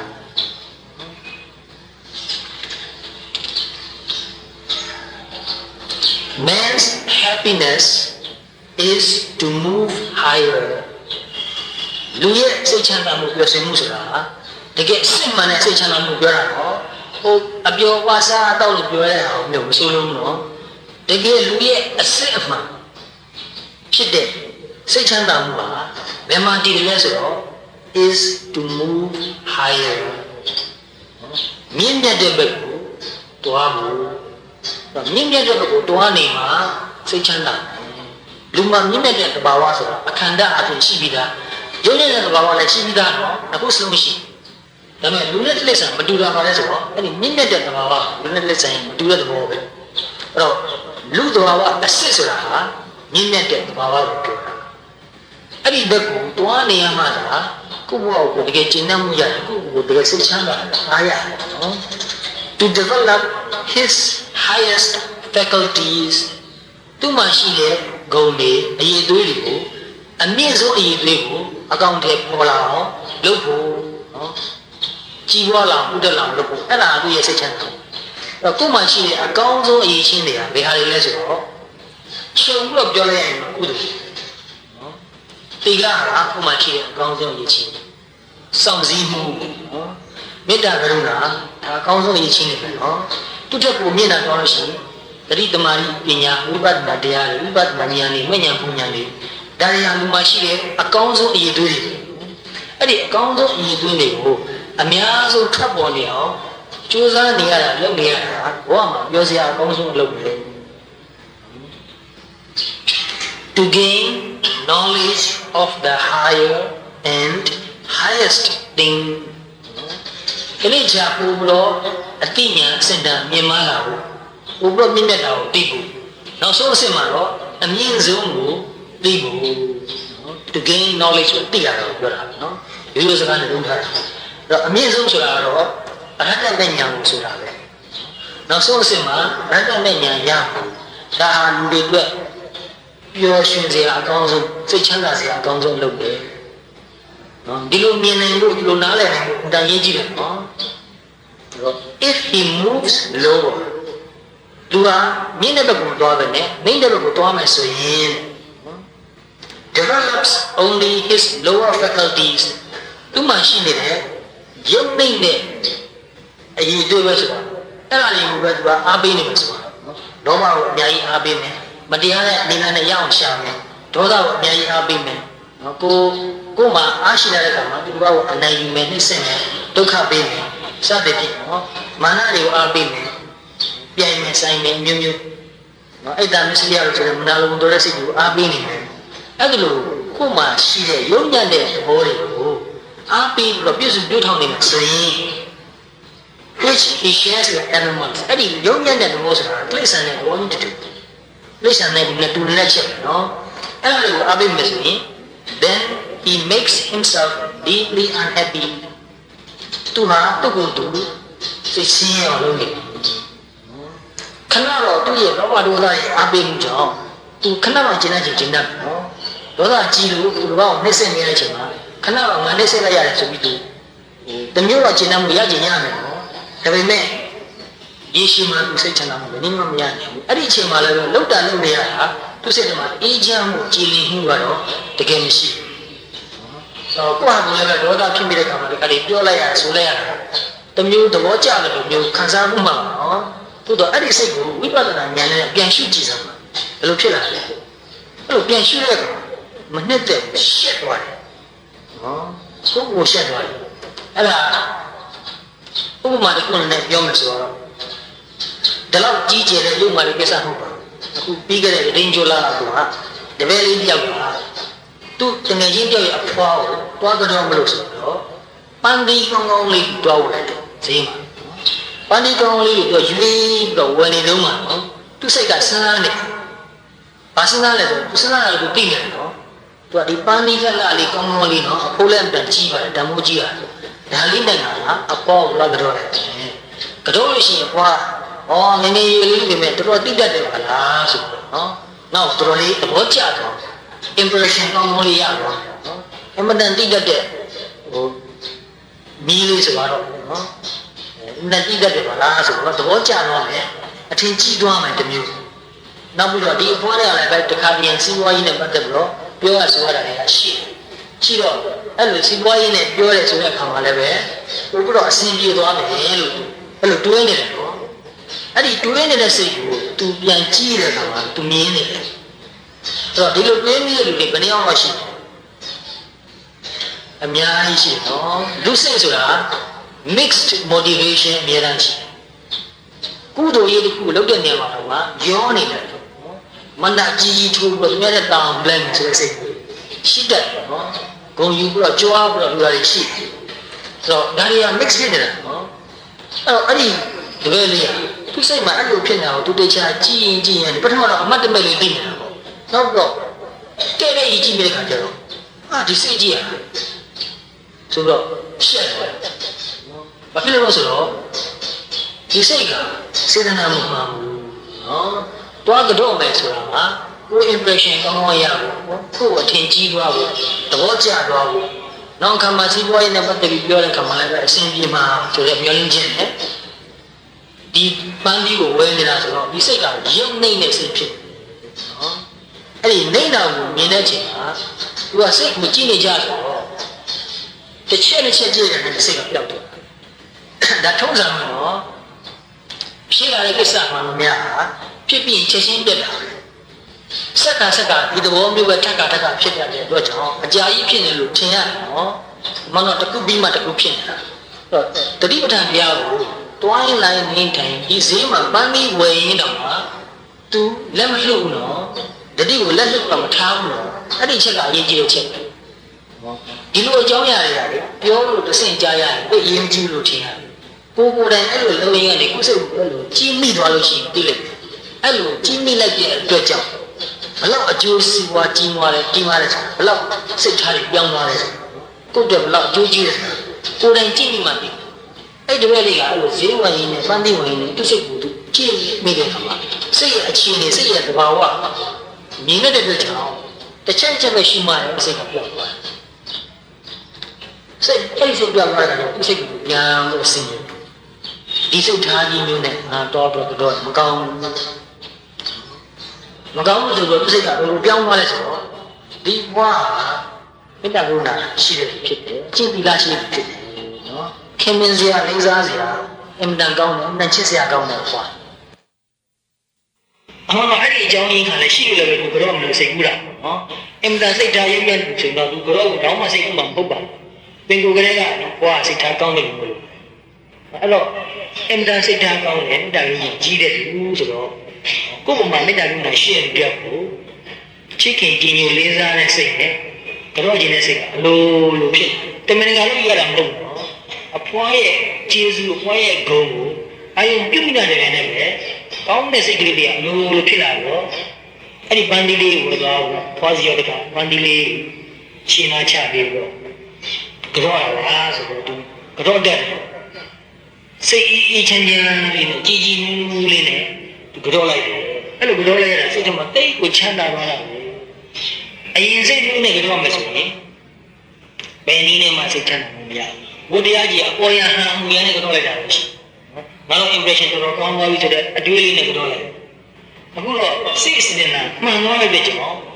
ကြည်ကြည်လေးချမ်းချမ်းသာသာလေးနဲ့အင်တန်နူးရတဲ့စိတ်နဲ့ကြောလိုက်ရတယ်သူ့ကိုယ်သူကျင့်တတ်သွားတယ်နော်အဲ့တော့ကုသိုလ်လုပ်တဲ့နေရာမှာအဲ့လိုတကယ်စင်ကြယ်တဲ့ကုသိုလ်ကိုလုပ်မိတယ်စိတ်ထဲမှာအင်မတန်ကျဉ်းတတ်တယ်မစင်ကြယ်လို့ရှိရင်တော့ကျဉ်းတတ်တယ်တကယ်အားမရတယ်အဲ့ဒါကြောင့်ကိုယ်မှာရှိနေတဲ့ဒီလောဘဒေါသဆိုတဲ့ကိုလည်းအလစ်မပေးဘူးတတိအမြဲတမ်းထားဖို့သူတို့ကတတိလက်နဲ့ပြန်ဝင်ပြီးတော့နည်းနည်းလေးတတိလက်နဲ့ရှော့ပေးရတယ်ခင်ဗျလောဘဒေါသမာနဣဒ္ဓနဲ့ဆရာသိကနှုတ်ဝင်လာမင်းညာပူညာရပြီးလို့ဆိုရင်တော့ဆံရကြီးလိုက်တာတော့မဖြစ်တော့ဘူးကြံလေးတဲ့ကိလေသာကတော့ဖြစ်ဥမှာပဲအဲ့လိုသိကနှုတ်ဝင်တော့မှကိုကဖြတ်ခနဲ့မြင်လိုက်ဖို့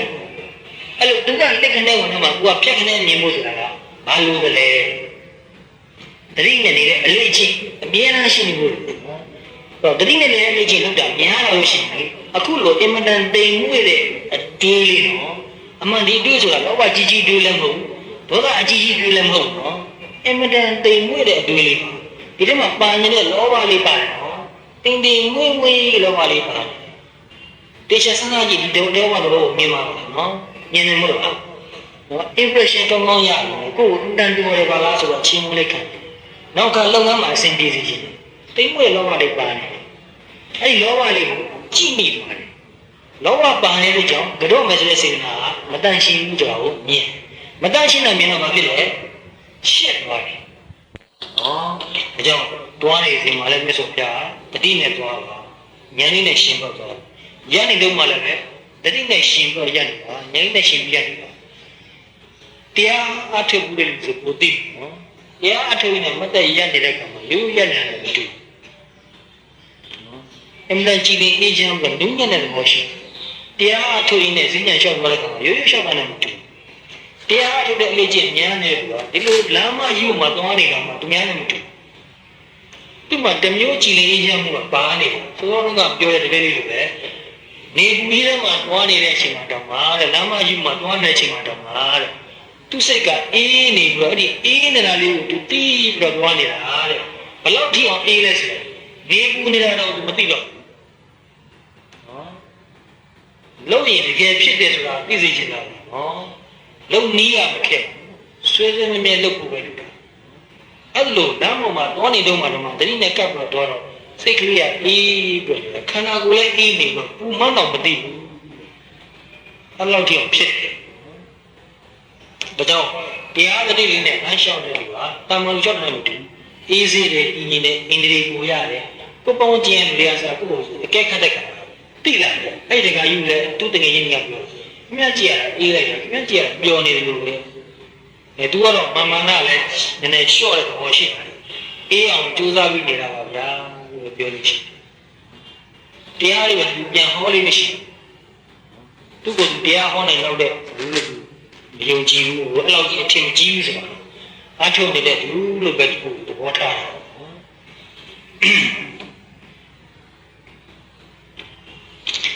တော့ဒီနေ့လည်းဘုရားမှာသွားရအစားဒီထားဝရပြောလို့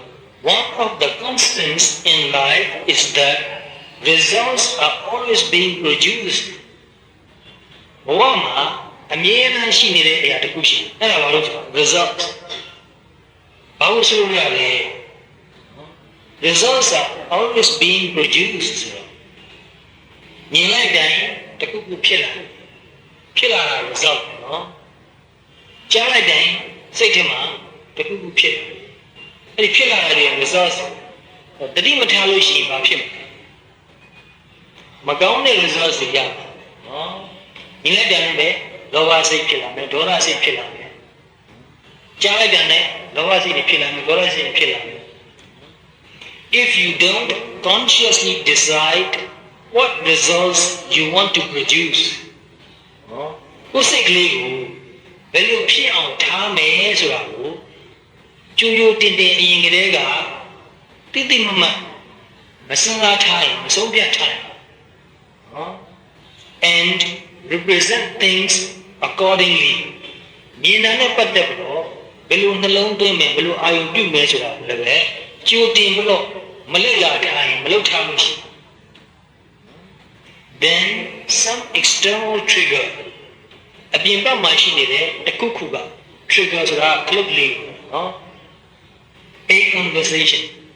ပြောတဲ့စကားဖြစ်ချင်ဖြစ်ရေဒီယိုမှာကြားရတဲ့ဖြစ်ချင်ဖြစ် television မှာနော် a TV show whatever နော်တော့ပတ်ဝန်းကျင်မှာရှိတဲ့ကိုယ့်ရဲ့လူ့ဘောကံပဲဒီမိတ်ဆွေတွေဖြစ်ဖြစ်ဘယ်သူဖြစ်ဖြစ်တရားတစ်ခုခုပြောလိုက်တာကိုယ်စိတ်ကိုတမျိုးတမီဖြစ်သွားစေကိုယ်ငကိုယ်ကထားခြင်းတဲ့ပုံစံတိုင်းဝင်မဲ့နဲ့ချားကိုရောက်သွားနေတယ်နော်ငကိုလေးကဘာပုံစံမှမထားလို့ဆိုဘယ်နဲ့ဖြစ်ချင်နိုင်ဖြစ်တော့နော်သူ့မှာဘာမှအကန့်အသတ်မရှိတတ်မှတ်ချက်မရှိနော်အဲ့တော့ဘာမှအကန့်အသတ်တတ်မှတ်ချက်မရှိဘဲနဲ့ဥစ္စာကိုဖြစ်ချင်နိုင်ဖြစ်စီတော့ဆိုတော့မိမိလည်းရောပေါ့ပေါ့တင်ထုတ်ထားတယ်လို့ဆိုရင်စကားလေးတစ်ခုကြားနေတယ်စိတ်ကတမျိုးဖြစ်တော့လောဘဖြစ်ရင်ဖြစ်ဒေါသဖြစ်ရင်ဖြစ်နော်မာနဖြစ်ရင်ဖြစ်အကုသိုလ်စိတ်မြင်မြင်ဖြစ်တော့နော်ဗီဒီယိုတွေတယ်လီဗီရှင်းတွေသတင်းစာမဂ္ဂဇင်းစာပေမျိုးမျိုးဖတ်တဲ့အခါမှာလည်းပဲအဲ့ဒီဖတ်တဲ့မြအာယုံတွေအားလုံးကအကြောင်းအရာတွေ idea တွေ concept တွေပြည့်ညက်တွေအားလုံးဟာဥစိတ်ကိုတောင်းမှုမယ်နော်တော့ကိုယ်အနားမှာရှိတဲ့မြလူရှိတဲ့မြပစ္စည်းကကိုယ်ကိုမတော်မိုးနိုင်တာတခုမှမရှိနော်ဒါကြောင့်ဘုံဘုံနဲ့ဆရာကြီးတော်ကသူ့နားမှာဘာပစ္စည်းမှမထားဘူးပစ္စည်းရှိတဲ့မြတော့မို့လေနောက်ဆုံးမိကျစ်ကိုပြောင်းနေလို့ဆိုတာတော့မို့တယ်အဲ့တော့တတိထားကြည့်ပြီးလေဘယ်လိုကောင်းမှုလဲဆိုကိုယ်အိမ်မှာအထူးဆန်းပစ္စည်းတစ်ခုရောက်လာတယ်ဘယ်လိုနေလဲဆိုတာတတိထားကြည့်အထူးဆန်းပစ္စည်းရောက်လာရင်ပို့ပြီးတော့ပြောမှုသူ့အကြောင်းကိုအမြဲတမ်းစဉ်းစားတယ်သူနဲ့ကအချိန်များဖြုတ်ဟောလေးလုပ်ကြည့်လိုက်ဒီလေးလုပ်ကြည့်လိုက်အဲ့တော့ကိုယ်စိတ်ကိုငကိုယ်တည်းကဘယ်လိုဖြစ်လာအောင်ကြိုးစားမယ်ဆိုတဲ့ရည်ရွယ်ချက်အဲ့လိုဖြစ်လာအောင်ကြိုးစားဖို့ရမှာဘယ်လိုသဘောမျိုးနဲ့ဘယ်လိုအလေးကျင့်မျိုးနဲ့နေမယ်ဆိုတဲ့ကျင့်စဉ်မရှိလို့ရှိရင်ကျုံရအောင်တရားကိုစိတ်ကိုသူတို့လှုပ်ချင်လို့လုပ်ပါမယ်နော်ကျုံရအောင်ကလှုပ်ချင်လို့လုပ်ခဲ့ပေးထားလို့ဖြစ်သွားမယ်နော်အဲ့လိုပေးထားရင်ဘာဖြစ်မလဲဆိုတော့ may create states စိတ်ရဲ့အခြေအနေနော်ခန္ဓာကိုယ်ရဲ့အခြေအနေလည်းပါတော့ပါပဲ mental state နဲ့ physical state တခုခုလောဘဖြစ်စရာမျိုးလောဘစိတ်အားကြီးလာရင်ဘာဖြစ်မလဲခန္ဓာကိုယ်မှာပါအပြောင်းလဲတွေအများကြီးဖြစ်တယ်နော် ဒီရုပ်နဲ့ဒီစိတ်ကအမြဲတမ်းတွဲပြီးတော့ဖြစ်နေတာတော့ကျုံတိုင်းအာယုန်တွေမျိုးမျိုးကကိုယ်စိတ်ကိုအမြင့်မြတ်ဖြစ်အောင်လုပ်မယ်ဆိုရင်အဲ့ဒီစိတ်နဲ့လိုက်ပြီးတော့ခန္ဓာကိုယ်ကလည်းပဲအမြင့်မြတ်ဖြစ်အောင်ပေါ့နော်အဲ့တော့တခုခုကိုမြင်လိုက်ကြားလိုက်ပြီးသူတို့ကကိုယ်ကောင်းတဲ့ကိုရောက်သွားပြီဆိုရင်မျိုးစိတွေ့ပြီးတော့ဒီကြောင့်လေးကိုထပ်ခါတွေးတွေးရအများကြီးပဲဖြစ်လာပြီဆိုတော့ပြောချင်လာကိုလူနဲ့တော့ပြောမယ်လူနဲ့တော့ပြောရင်လည်းအားမရသေးဘူးဒီကိစ္စကိုရအောင်လုပ်အောင်လဲဆိုတော့ဒီကနေရှာပြီးရအောင်သွားလုပ်တော့နော်အဲ့ဒီလိုနဲ့ကိုဘဝကဗျမ်းမတာဖြစ်သွားနိုင်နော် may create states that create behaviors အဲ့ဒီစိတ်ရဲ့အခြေအနေကိုလိုက်ပြီးတော့အပြုအမူနော်ကာယကံဝစီကံတွေဟာပြောင်းလဲကုန်လိမ့်မယ်နော်အဲ့ဒီကာယကံဝစီကံတွေတို့ဖန်တီးလိမ့်မယ် that do not support you အဲ့ဒီဖြစ်လာတဲ့ကာယကံဝစီကံမနောကံတွေဟာကိုယ့်ရဲ့ဘဝကြီးပွားမှုတိုးတက်မှုကိုထောက်ကူမပေးတော့ဘူးနော်တော့ကျုံရအာယုံကိုလိုက်ပြီးတော့ကျုံတယ်လို့စိတ်တွေဖြစ်နေနေဆိုရင်ကိုယ့်ရဲ့စိတ်ဓာတ်နဲ့အသိဉာဏ်တိုးတက်မှုကြီးပွားမှုဖြစ်မလာတော့ဘူးကျန်တဲ့လောကီရေးမှာလည်းမဖြစ်ပါဘူးနော်ကျုံရကိုဖြစ်တယ်လို့နေသွားနေတဲ့လူတွေကတကယ်မကြီးပွားဘူး if you don't plant the mental and physiological seeds of the results you want ကိုဖြစ်စေခြင်းတဲ့စိတ်အခြေနော်ကိုဖြစ်စေခြင်းတဲ့ခန္ဓာကိုယ်အခြေအဲ့ဒါကိုသူနဲ့ဒီလိုအခြေအနေမျိုးဖြစ်လာဖို့အတွက်တင့်တော်တဲ့မျိုးစည်းကိုမဆိုင်လို့ရှိရင်နော်အဲ့တော့တစ်ပင်တစ်ပင်ဖြစ်လာလို့ဆိုတာမျိုးစည်းလိုတယ်နော်အတိအယဖို့တရားရဖို့ဆိုတော့လည်းမျိုးစည်းလိုတယ်အဲ့ဒါကဘာလို့ဆိုတော့ဥဒိရဲ့အမှန်ချက်ရှိရမယ်လုံနေရနော်နီလန်းကိုရှာပြီးတော့အများနဲ့လုံနေရမယ်အဲ့ဒါမျိုးစည်းနော်အဲ့ဒီလိုမျိုးစည်းမရှိလို့ရှိရင် weeds will grow automatically ဒီမှာဒီညမှာတော့ဥယျာဉ်လေးပန်းကြံလေးနဲ့ဥမှာပေးထားတယ်ကိုစိုက်ချင်တဲ့မျိုးစည်းကိုမစိုက်လို့ရှိရင်ပေါင်းပင်တွေပေါက်လာလိမ့်မယ်နော်မလို့ချင်တာတွေအကုန်လုံးပေါက်လာတော့ပန်းကြံစိုက်ပြီးလို့ဆိုကိုသိကိုစိုက်ချင်တဲ့အပင်တွေကိုမမြတ်စိုက်ထားတော့ပေါင်းပင်တွေနှုတ်ပြီးလို့ရှိရင်ကြာရင်ကိုစိုက်တဲ့အပင်တွေကကြီးလာတဲ့ခါမှာပေါင်းပင်တွေကမလိုက်နိုင်တော့မထနိုင်ဘူးနော်တော့ကောင်းတဲ့ဘက်ကိုအမြဲတမ်းအားကောင်းနေအောင်လုပ်ပေးထားဖို့လို့သူတို့အားကောင်းနေပြီဆိုရင်မကောင်းတာတော့လည်းမတိုးနိုင်တော့ဘူးနော်ရေများရေနိုင်ပြီးများပြီးနိုင်လို့ဆိုသူလိုပါပဲ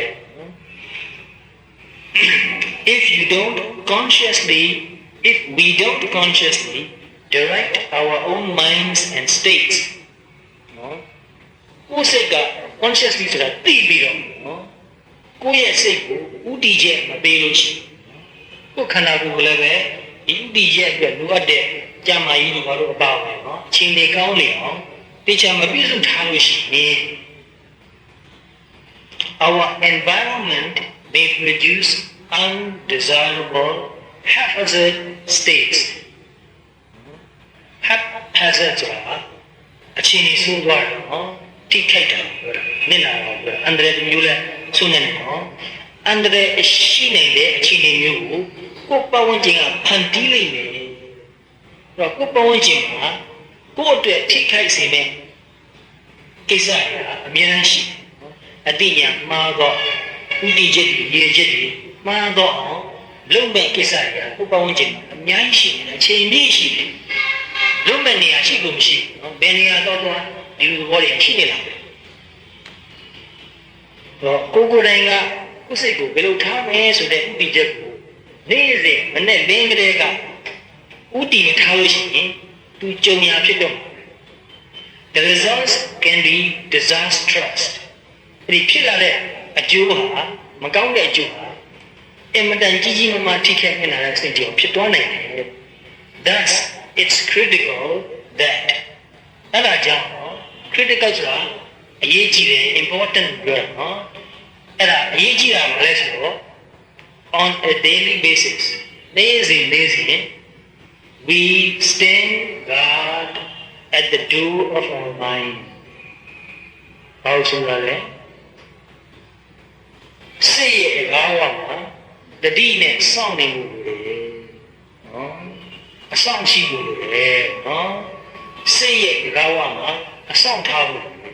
ကိုယ်အိမ်မှာဂိတ်ပေါက်တချို့အိမ်မှာဆိုဂိတ်ဆောင်ထားလေးရှိနော်အဲ့လိုပဲကိုယ်စိတ်ကိုတကားဝနဲ့တင်စားပြီးပြောတာနော်အဲ့ဒီမှာတတိဆိုတဲ့အဆောင်လေးကိုထားဖို့လိုတယ်တတိမရှိရင်များတယ် that we know how we are consistently representing things to ourselves တခုခုကိုမြင်လို့ရှိရင်အဲ့ဒီမြင်တာကိုကအရှိတိုင်းတကယ်မြင်တာမဟုတ်ဘူးဒါကိုကိုလိုလိုပုံပြင်ပြီးတော့ယူလိုက်တာတော့ကိစ္စတစ်ခုမြင်တဲ့အခါမှာလူနှစ်ယောက်မြင်မှုမတူဘာဖြစ်လို့မတူလဲဥပမာအတုပါတစ်ခုချသွားလို့ဆိုတော့လူတယောက်ကမြင်တာဟာမင်္ဂလာမရှိလိုက်သူစိတ်ဆူတော့ဒေါသဖြစ်တယ်ဒီလမ်းမတော်တော့ဥပလမ်းတော့နောက်တယောက်ကမြင်တဲ့အခါဩလူစရာတိတ်တယ်ငါလည်းတစ်နေ့တင်ပါပါမတိခင်မှာအခုလိုကောင်းမှုတွေလုပ်ရမယ်သတိတော်ကြီးကရဖြစ်တဲ့ကိစ္စကတူနော်လူနှစ်ယောက်မြင်မှုမတူဘာလို့မတူလဲဆိုတော့ represent လုပ်တာမတူနော်ဖြစ်လာတဲ့ကိစ္စကိုကဟိုကပုံပြင်ပြီးတော့ယူလိုက်ဘလိုစရင်လိုပုံစံမျိုးပြင်ပြီးတော့ယူလို့ရတယ်နော်ယောနိတော့မနတိကာရဖြစ်ရင်ကုသိုလ်စိတ်ကိုရောက်တော့ဒီအတုဝတ္တခုမြင်တဲ့ကုသိုလ်စိတ်ဖြစ်နော်အာယောနိတော့မနတိကာရဖြစ်လို့ရှိရင်ဒါကိုမြင်တဲ့အကုသိုလ်စိတ်ဖြစ်မင်္ဂလာမရှိจิตတိမရှိစိတ်ဆိုးဒေါသဖြစ်တယ်ချွတ်ကြောက်တယ်ဒီလိုမျက်နှာကိုပုံထားတယ်ကိုယ်ထားမကြည့်ရုံကြည့်ချင်ထို့တူပဲတခြားဘယ်လိုကိစ္စတွေဖြစ်ဖြစ်မြင်လိုက်တဲ့အခါမှာတယောက်တယောက်မြင်မှုမတူဘူးနော်တော့မြင်တဲ့ကိစ္စတွေကိုငါဘယ်လိုအဓိပ္ပာယ်ကောက်နေတယ်လဲဆိုတော့ကိုယ့်ကိုအမြင်နဲ့သိဘူးဆိုတာကယောနိသောမနတိကာရဖြစ်တယ်လားအယောနိသောမနတိကာရဖြစ်တယ်လားဆိုတာကိုတတိနဲ့ကြည့်ပြီးတော့သိနေလို့နော်တော့ဒီလိုတတိကောင်းလို့ပြစ္ဆုတ်ပန်တက်တဲ့သိနေလို့ရှိရင်လည်းဘာမှအထူးပြေးစရာမလိုတော့ဘူးယောနိသောမနတိကာရအလုံးလုံးဖြစ်ပြီးသား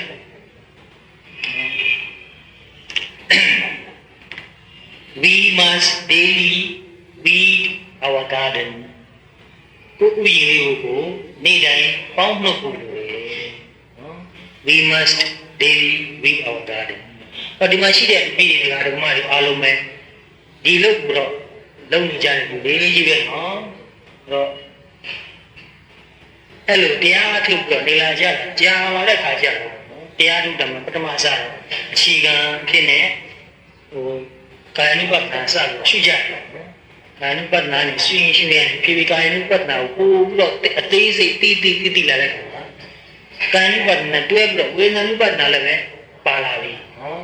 ပါလာတော့ဝေဒနာ ानु ပတ္တနာကတွဲပြီးတော့ရှုမှပြီးတီးပြီးတော့ဝေဒနာရဲ့အနတ္တသဘောဝေဒနာရဲ့အနိစ္စသဘောဝေဒနာရဲ့ဒုက္ခသဘောတွေကတဖြည်းဖြည်းတီးလာနေတယ်ဒီလိုကြီးနဲ့အားထုတ်သွားရင်လည်းစိတ်ကိုလည်းတဖြည်းဖြည်းကြည့်တတ်တယ်ဒီကမာဒီကောင်းလာတဲ့ခါမှာစိတ်ကိုကြည့်တတ်စိတ်ထဲမှာအတွေးအမျိုးမျိုးပေါ်တိုင်းချက်ချင်းသိတခါလေဘယ်လောက်ထိအောင်သိလဲဆိုရင်အတွေးတစ်ခုပေါ်တော့မယ်ဆိုတာကိုသိတယ်ဒါမလို့ဘူးဆိုယုံနိုင်မှာတော့မဟုတ်အတွေးတစ်ခုမပေါ်သေးခင်ပေါ်တော့မယ်ဘယ်လိုသိစိတ်ကလေးဥလှဲ့တာသိလက်ရှိအာယုံမှာကောင်းကောင်းမနေခြင်းတော့လက်ရှိအာယုံကိုလွတ်ချင်တယ်လို့ဖြစ်လာနေပြီဆိုတော့သိဒါတော့တမာတိတော်ကောင်းလာတဲ့အချိန်ကျမှသိတာအဲ့လိုလွတ်ချင်တယ်လို့ဖြစ်လာပြီဒီအာယုံကိုသိမထင်ရှားတော့ဘူးအာယုံထင်ရှားအောင်လည်းမကြိုးစားခြင်းတယ်လို့ဖြစ်လာပြီးတော့နောက်တစ်ခုဘက်ကိုလှည့်ခြင်းလို့ဖြစ်လာတခါလေဘယ်အာယုံဘက်ကိုသွားတော့မယ်လို့တော့မှလည်းနည်းလေးရေးနေအဲ့လိုသွားတော့မယ်ဆိုတာတိလိုက်ပြီးစိတ်ကပြန်ငြိမ်သွားတခါလေတော့ခဏရှာအတွေ့အကြုံပေါ်လာတယ်အဲ့ဒီတွေ့ကိုချာကြည့်တဲ့ခါမှာတွေးတယ်လို့သိလိုက်ဒီလိုခါမှတွေးရပြောက်တော့ဒီတိုင်းနဲ့ပြန်မဲ့စိတ်ကအတွေးမရှိဘူးရှင်းပြီးတော့ငြိမ်တဲ့ဆိုတော့ပြန်နေတတ်တယ်နော်အဲ့ဒီလိုအစဉ်ရောက်သွားပြီဆိုရင်သူကစိတ်ဓာတ်နဲ့ပတ်သက်တာဓမ္မနာနုပနာနဲ့ပူးသွားနေပြီနော်ဒါတွေကလူကြီးနဲ့သူ့လိုဖြစ်လာတယ်တချို့ကဓမ္မနုပနာဆိုတာဘာလဲလို့မေးကြသူတို့မသိဘူးလို့သူတို့ထင်နေတယ်နော်စကားလုံးအဖြစ်တာသူတို့မသိတာလက်တွေ့မှာအထုံးရင်းနဲ့ကတော့ဒါမျိုးတွေကကြုံမှုနေဥပမာဆိုတော့ဒီခန္ဓာကိုယ်ရှိမှနေရင်ဒီခန္ဓာကိုယ်ရုပ်သဘောပူခြင်းအေးခြင်းလှုပ်ရှားခြင်းဒီသဘောတွေကိုသိရင်တတိကမာရီကောင်းပြစ္ဆုတ်ပန်တကယ်တည့်လာတဲ့ဒီပူခြင်းအေးခြင်းလှုပ်ရှားခြင်းဆိုတဲ့သဘောဟာ ပုဂ္ဂိုလ်ရဲ့မို့ဘယ်လိုလဲမို့တကယ်ကိုတတ်တဘာဝပါလားဆိုတာတိတိကျကျလုံးဝပုဂ္ဂိုလ်တော်နဲ့မရောဘူးလုံးဝပုံတံမရှိတော့နာမည်တော့တတ်ဖို့ဘယ်လိုတော့နာမည်လည်းမရှိနာမည်ဆိုတက်တက်ခေါ်ထားတာနာမပညာတခုအဲ့လိုပညာလုံးဝကင်းတော့သူ့တဘောတိကျလေးကိုမြင်တဲ့အနတ္တညာတန်ရှင်းတယ်အဲ့ဒီခါမှာစိတ်တရားအနတ္တပါလားလို့ပြန်နှလုံးသွင်းမိတယ်နော်အလေးချင်းများလို့ဆိုတစ်ချိန်မို့တစ်ချိန်တော့နှလုံးသွင်းမိတယ်အနတ္တသဘောတွေပဲသူ့တဘောကိုဆောင်တာပဲလို့ဒီလိုပြန်နှလုံးသွင်းမိတယ်နော်ဒီနှလုံးသွင်းမိတဲ့စိတ်ကလေးကိုပြန်ကြည့်လို့ရှိရင်အဲ့ဒါဓမ္မနုပါဒနာဖြစ်သွားတယ်စိတ်တ ानु ပါဒနာအခြေအနေကနေစိတ်ထဲမှာရှိတဲ့အနတ္တဉာဏ်ကိုပြန်ကြည့်လိုက်တာဉာဏ်ကိုပြန်ရှုရင်ဓမ္မနုပါဒနာဖြစ်တယ်ဟောမသိတော့အရှင်ကတပည့်တော်ကဓမ္မနုပါဒနာကိုနားမလဲဘူးဘယ်လိုလုပ်အားထုတ်ရမလဲလို့မေးကြခဏခဏအဲ့တော့အနိစ္စကိုရှုမှတ်ရလို့ပဲတဖြည်းဖြည်းကြာရတော့ခုဖြစ်ခုပြက်ဖြစ်ချင်းသိတယ်သိချင်းပြောက်တယ်ပြောက်တယ်ဆိုတော့မှမကြံအောင်ပြောက်တယ်အချိန်လေးပြောင်းသွားတော့ဆိုမကြံရအောင်ပြောက်သွားတယ်အဲ့လိုပဲဖြစ်တိုင်းသိတယ်သိတိုင်းမရှိဘူးဖြစ်တိုင်းသိတယ်သိတိုင်းမရှိဘူးသိရှင်းတာနော်ဒီတခုဖြစ်ပြီးပြည့်သွားပြီးတော့နောက်တစ်ခုမဖြစ်ခင်ကြားထဲမှာဟိုတနည်းအားဖြင့် gap တစ်ခုလိုဖြစ်သွားတယ်လို့တော့သိလို့ရတယ်နော်တခုတစ်ခုတစ်ဆက်တည်းမဟုတ်ဘူးဆိုတာအင်မတန်ညာမှာရှင်းတယ်အင်မတန်နည်းနည်းဖြစ်နေတဲ့ရုပ်သဘောတွေကိုနာမ်သဘောတွေကိုအင်မတန်နှင်းမြန်းတဲ့သူ့ချက်ပိုးလင်းမြန်းတဲ့လိတ္တမာကြီးကလိုက်သိတော့မြင်မှာဒီမှာဖြစ်လာနော်ဖြစ်လာတဲ့အခါမမြင်ပါလားလို့ဒီလိုနှလုံးသွင်းတဲ့စိတ်ကလည်းဖြစ်လာတာပဲနော်အဲ့လိုနှလုံးသွင်းတဲ့မမြင်တဲ့စိတ်မမြင်ပါလားနှလုံးသွင်းတဲ့စိတ်ကိုပြန်ကြည့်ပြီးလို့ရှိရင်မမြင်ဘူးဆိုတဲ့ဉာဏ်ကိုရှင်းမှပြီးသားဖြစ်အနိစ္စဉာဏ်ကိုပြန်ပြီးတော့ရှင်းမှပြီးသားဖြစ်နော်အဲ့ဒါဆိုတော့ဓမ္မနုပါဒနာဖြစ်သွားတယ်ဓမ္မဝိဇ္ဇာတန်ဖိုးစဉ်တွေကိုဝင်သွားတာနော်ဒါလုံးပြတာဖြစ်တယ်အဲ့လိုပဲတစ်ခါလေးအားထုတ်နေသိနေတာလေးကိုပြန်သိနေတယ်အဲ့တော့ပြန်သိအဲ့ဒါဆိုလည်းပဲတတိတန်ဖိုးစဉ်ကိုရှုမှတ်ပြီးသားဖြစ်တယ်နော်ပွားများပြီးသားလည်းဖြစ်တယ်ရှုမှတ်ပြီးသားလည်းဖြစ်အဲ့တော့ဘုဇင်နဲ့အညီသွားနေပြီနော်ထို့တူပဲတစ်ခါလေးအားထုတ်ရင်လည်းစိတ်ထဲမှာပီတိသဘောမျိုးတွေဖြစ်လာတယ်နှစ်သက်နဲ့သဘောကျနဲ့ကျင်နာနော်အထောက်အထားပြောလိုက်တာတော်ဘူးမတော်ခြင်းအဲ့လိုဖြစ်နေသဘောကျနေတယ်ကျင်နာနေတယ်ဆိုစိတ်ကလေးပြန်ရှုတတ်ဒါသဘောကျနေတဲ့စိတ်ကလေးသဘောကျနေတယ်ဆိုတဲ့သဘောလေးပဲဆိုတော့မြင်လို့ရှိရင်သူကလည်းပဲဓမ္မနုပါဒနာဖြစ်တယ်ဖြစ်ပြန်တာပီတိတန်ဖို့စဉ်ကိုရှင်းမှတယ်ဘုံဖြစ်တယ်အထောက်အထားပုံပြကြိုးစားမယ်အရောက်ကြိုးစားမယ်တိုးတက်မှုရှိတယ်လေကိုကြိုးစားခြင်းလေပြင်းတယ်ဆိုတဲ့စိတ်မရှိတော့ဘူးလျှော့ခြင်းတယ်ဆိုတဲ့စိတ်မရှိတော့ဘူးတိုးတော့ကအထုတ်ခြင်းနဲ့ဆိုအဲ့ဒီစိတ်ကိုပြန်ကြည့်လို့ရတယ်တရားတရားတွေလည်းတော်ကောင်းတယ်ဝိရိယတွေလည်းတော်ကောင်းတယ်ဟောဒါဟာတရားတရားဒါဟာဝိရိယပါလားကြည့်လို့ရတယ်စိတ်တိတ်တော်တော်များဘူးအဲ့လိုအခါမျိုးမှာနော်ကြည့်လို့ရတယ်စိတ်ကဝိတက်တွေတော်တော်နည်းသွားပြီစိတ်ကတော်တော်ရှင်းနေအဲ့ဒီခါမှာပေါ်လာတဲ့စိတ်ကလေးတွေကသူကတလုံးချင်းပုံတယ်အရင်တော့လို့တခါတည်းဒလဟောကြီးဝင်မလာဘူးနော်စိတ်ကလေးတစ်ခုဖြစ်လာပြီသူအေးစနေကြည့်လို့ရတယ်ပဲဒီစိတ်မျိုးပဲသူထက်ကဖြစ်တဲ့ပုံပဲအဲ့ဒီကမှကြည့်လို့ရှိရင်တရားထုတ်ရတာခါတရားတွေဖြစ်ကောင်းလိုက်တာဟုတ်လိုက်တာမှန်လိုက်တာ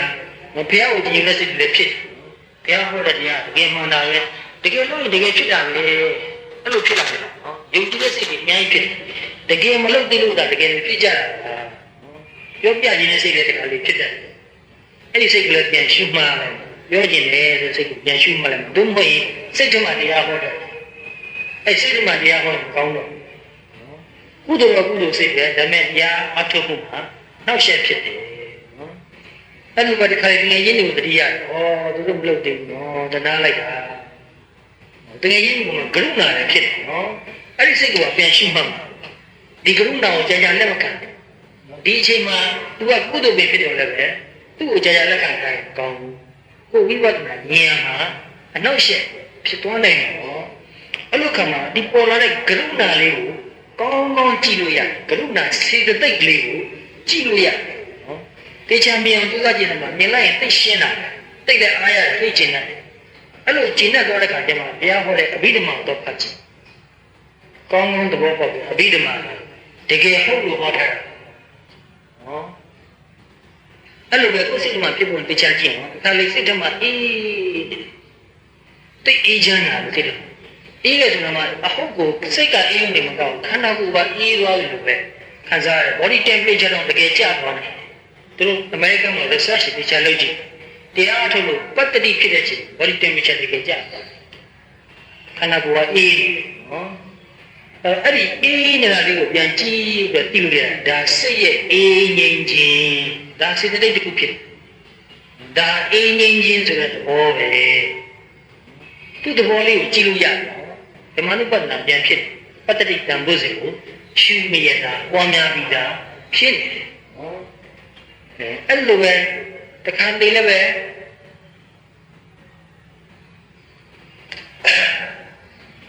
စိတ်ကဒီထားတဲ့အာယုံကိုကြာတီးပြီးငြိမ်တော့နေကတ်တယ်လို့ပဲနော်တစ်ချက်ချက်ရှုမှလိုက်တိုင်းအင်မတန်စီးနေတဲ့အလုံးလေးတစ်လုံးကိုတခုခုပြစ်ထည့်လိုက်ထိတဲ့နေရာမှာကတ်ဥပမာဆိုတော့လူများစားကြတဲ့ chewing gum ဆိုတာ chewing gum လို့လေးလုံးတော့ပြစ်လိုက်လို့ရှိရင်ထိတဲ့နေရာမှာတစ်ချက်တက်ကပြန်မကွာဘူးအဲ့လိုပဲစိတ်ကအာယုံတစ်ခုကိုရှုမှလိုက်ရင်အာယုံနဲ့တော့ကတ်အာယုံနဲ့ပြန်ကွာမထွက်တမန်ချင်းတွေမှာသတိဓမ္မတွေနေလို့ရှိရင်အာယုံတစ်ခုကိုရှုမှတ်ဖို့ကြိုးစားရင်ထိတယ်လို့ဖြစ်ပြီးတော့ပြန်ကွာတခြားအာယုံတွေရောက်ဒီအာယုံမှမနေဘူးအဲ့လို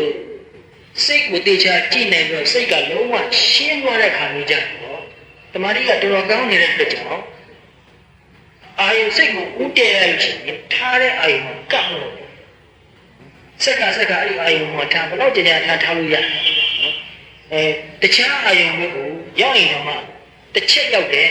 ချက်ချင်းသိပြီးတော့ချက်ချင်းကိုနေရာကိုပြီးတော့တခြားအာယုစီမှာလုံးဝတာရှည်မနေဘူးအင်မတန်ကျေအောင်တဲ့အတန်တစ်ခုကြားလို့ဆိုတော့တစ်ချက်ကြားပြီးတော့ပြီးတော့အဲ့ဒါဘာသာလဲဆိုတော့လုံးဝမစင်တော့ကြားလိုက်တော့ဘာသာမှလည်းမသိလိုက်ဘူးကြားတာသိပြီးတော့ပြီးတော့ကြားသိပြောက်အဲ့ဒီကျမှကြားကမျှဆိုတာဖြစ်သွားတယ်နော်တုတမတ္တဖြစ်သွား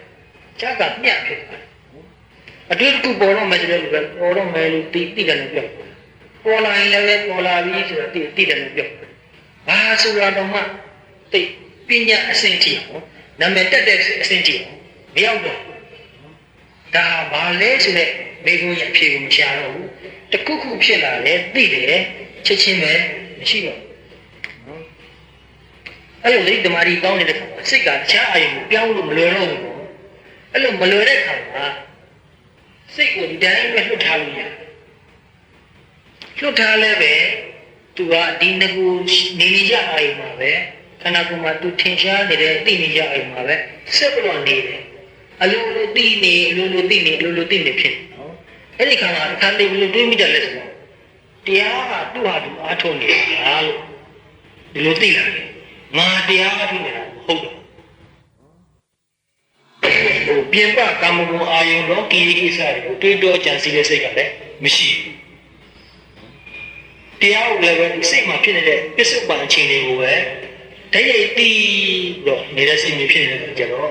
ငြိမ်သက်နေမှလေးသိတဲ့စိတ်လေးကိုပြန်ကြည့်လဲသိတဲ့စိတ်လေးကသိတယ်အဲ့သိရလေးကပို့တော့ဟိုရှုမှတ်လို့ပိုကောင်းတယ်နော်ငြိမ်သက်တာတက်ကိုရှုမှတ်လို့ရှိရင်ငြိမ်လာကြီးကပိုအားကောင်းလာပြီးတော့သိရဘက်ကနည်းနည်းအားနေတော့လို့ရှိရင်အနိစ္စကိုမမြင်တော့သိတဲ့သဘောလေးကတော့သူအနိစ္စသဘောပါသိတာလည်းပဲတစ်ချက်ချင်းသိတယ်ဆိုသိတတိပြီးနောက်တတိပြီးနောက်တတိသိတဲ့သဘောလေးကတစ်ခုပြီးတစ်ခုဖြစ်တယ်မြင်လို့ရတယ်ကျောင်းရှိအဲ့သိတဲ့သဘောလေးတွေကဒီပြမြန်သိလာသိမြန်တယ်အဲ့လိုအခြေအနေအမျိုးမျိုးစိတ်မှာပေါ်လာတတ်တယ်အဲ့လိုဖြစ်တဲ့ကဒါတွေကိုသိချင်ဆက်လက်ပြီးကြည့်ကြလို့ရှိအလုံးတိမ်မွေ့တဲ့စိတ်တွေဖြစ်လာတဲ့အခါသိစရာမရှိဘူးလို့ဖြစ်သွားတယ် ဘာမှသိစရာမရှိဘူးလေတစ်ချက်မှတ်လိုက်ပြီးတော့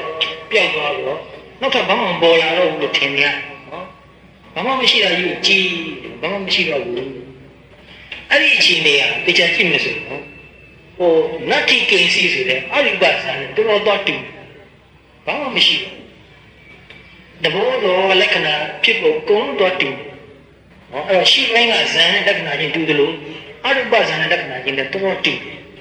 တခါတလေအဲ့ဒီတိရလေးကအလုံးလုံးသိမ့်မိတော့တော့တိတယ်လို့မတိတယ်လို့တော့ပြန်ဖြစ်တတ်တယ်နော်အဲ့လိုစိတ်မျိုးထိအောင်လည်းဖြစ်တတ်တယ်အဲ့တော့အဲ့ဒါတွေကိုတန်းနိုင်အောင်ကြိုးစားဖို့သိအောင်ကြိုးစားမသိလို့ရှိရင်ဘာမှမသိလို့ဖြစ်ပြီးတိုင်းနေနေအဲ့ဘာမှမသိပဲနေတာကောင်းတခါလေအဲ့ဒါကိုပဲတရားထုလို့ထင်တယ်ဘာမှမရှိတော့အကုန်ချုပ်တယ်ပြန်ကြည့်စမ်းပါသိတဲ့စိတ်ရှိသေးလားသိတဲ့စိတ်ကိုပြန်သိလို့ရသေးရင်ဒါလောကီစိတ်ပဲလောကီအဆင့်မှာပဲရှိသေးတယ်လောကုတ္တရာအစိတ်ကအဲ့သိတာကိုပြန်သိလို့မရဘူးဒီစိတ်ကိုပြန်ရှုလို့မရဘူးအဲ့လိုအားထုတ်လို့အစဉ်ပြေလာတဲ့ခါမျိုးမှာကိုယ့်ရဲ့အားထုတ်မှုရပ်မပေးလိုက်ဘူးမတန့်သွားဘူးဆက်ပြီးတော့ကြိုးစားပြီးအားထုတ်မှုရည်ကြီးအဲ့တချို့တပည့်တွေကဓမ္မတွေသူတို့လာလျှောက်ကြသူတို့တရားထုတ်နေတာအတော်ကိုကောင်းနေတယ်ဆက်ပြီးတော့ကြိုးစားမယ်ဆိုရင်အများကြီးပြုတ်တက်သွားနိုင်တယ်နော်ပြုတ်တက်သွားမယ်ဆိုတော့အဲ့ဒီဒကာကြီးတောက်လို့ပြောဆိုတပည့်တော်ဆက်လို့ရင်ဘာဖြစ်မယ်ဆိုတာတပည့်တော်သိတယ်အဲ့တော့တပည့်တော်ဆက်မလို့နော်ရုပ်ပြည့်ဆိုတာကြားရင်အထူးဆန်းထင်သွားမှာဘာဖြစ်မယ်ဆိုတာတပည့်တော်သိအဲ့တော့လုံးလုံးမဖြစ်ဘူးအဲ့တော့တပည့်တော်ဒီလောက်နဲ့ပဲတော်ထားအောင်အဲ့တော့ဘာနဲ့လဲဆိုတော့ကြောက်ကြီးတစ်ခုရှိအဲ့ကြောက်ကြီးကိုဟိုဘက်ဒီဘက်ကိုကူးဖို့ရတာကျိုးတစ်ချောင်းရှိနော်အလဲကောင်မှာကျိုးတစ်ချောင်းရှိအဲ့ဒီကျိုးကိုကလှမ်းတော့ယူလို့လက်ထဲမိထားတယ်ကျိုးကိုကင်ပြီးတော့နောက်ကိုဆုပ်ပြီးတော့လွှဲလိုက်ကျိုးကြီးကလွှဲပြီးတော့သွားပြီဟိုဘက်ရောက်တဲ့ချိန်လွှတ်လိုက်ဟိုဘက်မှာကြာသွားမြို့ကိုပြန်လာလို့မရတော့မလွှတ်ရဘူးကျိုးတမ်းမဲ့ကန်တာဒီဘက်ကိုပြန်လာစိတ်ရဲ့သဘာဝအောက်ဆန်းတယ်လူချင်းလုံးကိုကြိုးစားတယ်တကယ်ရတော့မယ်ဆိုတော့နေဦးမှာစဉ်းစားဦးမယ်ဆိုတော့ဖြစ်တယ်အဲ့ဒီစိတ်ကလေးပြန်ပြီးချစ်တတ်တယ်အဲ့ဒီစိတ်များဖြစ်တတ်တယ်အဲ့လိုအကျဉ်းတော်များများလွှဲနေတယ်အာယူပြီးတော့လွှဲပြန်တယ်သွားတယ်ဘုရားရဲ့ခဏကျတော့လွတ်တော့မယ်ဆိုတော့မလွတ်သေးဘူးပြန်လာတယ်လောကီစိတ်ကိုပြန်ပြန်လာတယ်အကေကြီးကဆက်အားထုတ်ပြီးတော့တကယ်ဖြစ်တဲ့ဆိုတာဆုံးဖြတ်နိုင်ပြီဆိုတော့အဲ့ဒါလှုပ်လိုက်ရမရှိဒါလည်းပဲထူးထူးဆန်းဆန်းဘဟုတဖြစ်နေလဲဟောတာသိပါတယ်အကေကြီးကိုယ်တိုင်ဖြစ်လာတယ်ဆိုရင်လည်းပဲအဲ့ဒီစိတ်ကိုနားလည်လို့တူတယ်နော်ပြီးတော့ဒီလိုဖြစ်နေတာကိုလည်းပဲအပြစ်မတင်တဲ့ဒါဟာစိတ်ရဲ့တူပါနော်ကိုတိပိတာနေနေပြီးသားနေနေမိတ်လေးလှုပ်ပြီးတော့တွားလိုက်ရအောင်တိတ်မရင်မတိသေးတဲ့နေနေတခုတော့ဝင်သွားရနေနေအတစ်တခုတော့တွားလိုက်မရင်ဘုံဘုံတော့ပြောနေတာစိတ်လည်းရှိသေးတယ်အချိန်မလောက်ရှိပါဘူးအဲ့လိုဆိုရင်တော့ဒီနေ့လောက်နဲ့တော့မှာနော်ဟိုရင်းနေနေပြီးနေတဲ့တရားတော်မှာအမြဲတမ်းလည်းဒီမှာပဲတွေ့နေကြဆိုဟိုကစကားထိုင်ပြောတယ်လို့ပြောနေတာ